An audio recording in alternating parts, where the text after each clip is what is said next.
What if I told you that your job could be literally killing you?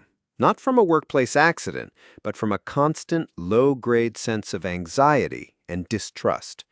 It's a feeling that floods your body with a stress chemical called cortisol, which inhibits empathy, damages your immune system, and makes it almost impossible to innovate or cooperate. So what's the antidote? In his powerful book, Leaders Eat Last, Simon Sinek argues that the solution is rooted in our biology and that great leaders have the power to create environments that make us feel safe, valued, and ready to take on any challenge. The book boils down to three essential takeaways.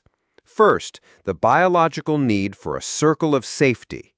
Second, the four chemicals that drive all human behavior. And third, the responsibility that comes with being a true leader. Let's start with the most important concept, the circle of safety. Sinek explains that for millennia, humans survived by banding together in tribes. Inside the tribe, we were safe from each other, allowing us to cooperate and protect ourselves from outside dangers. In the modern world, your company is your tribe. A great leader's number one job is to create and maintain a strong circle of safety. When employees feel safe from internal politics, layoffs, and humiliation, they stop wasting energy protecting themselves from each other. Instead, they pool their talents and energy to face the real dangers like the competition, the economy, or a disruptive new technology. When there is no circle of safety, the opposite happens. We become paranoid, cynical, and self-interested. So how do leaders build this circle? Sinek points to our brain chemistry. He identifies four key chemicals that shape our actions. Two are considered selfish chemicals, endorphins and dopamine. Endorphins mask physical pain, while dopamine gives us that satisfying rush when we achieve a goal or cross an item off our to-do list. Modern business is addicted to dopamine, constantly chasing short-term metrics and results. The other two chemicals, however, are the social chemicals, serotonin and oxytocin. Serotonin is the leadership chemical. It's the feeling of pride and status we get when we are recognized by the group.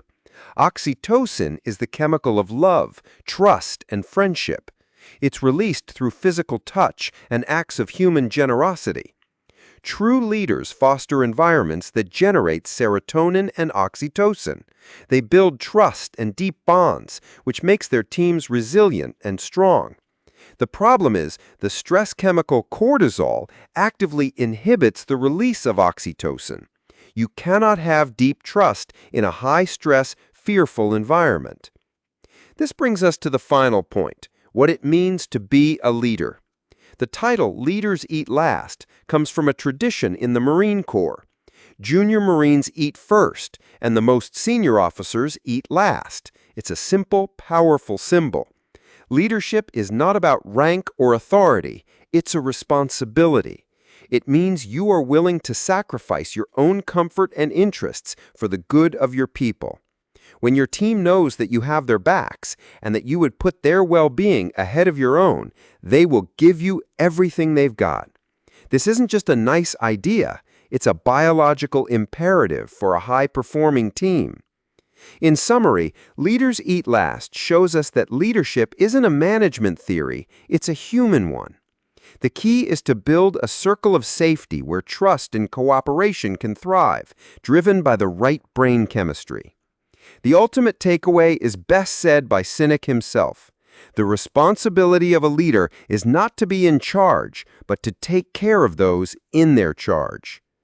If this book resonates with you, I would also recommend Sinek's first book, Start With Why, which lays the foundation for creating purpose, as well as Dare to Lead by Brené Brown, which explores the role of vulnerability in building trust.